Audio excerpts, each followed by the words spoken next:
Hi guys! In this video, I will show you how to change 24-hour format in Windows 10 using your PC or your laptop. So keep on watching this video and let's get started.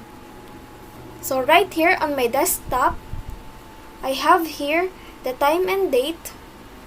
So I will just right click this one. Then right here, click adjust date or time.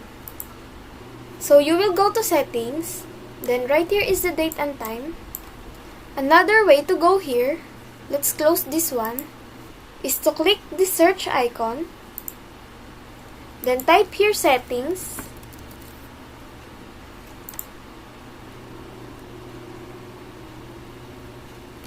then right here, click time and language. And here I am again in date and time. So right here, under related settings, click date, time, and regional formatting. Scroll down.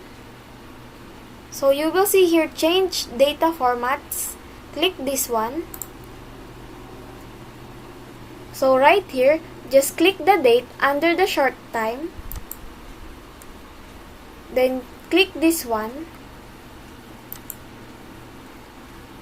So let's go back.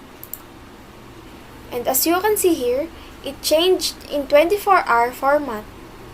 And that's it. If this video helped you out, please consider leaving a like and let me know in the comments if you have any question. Have a good day!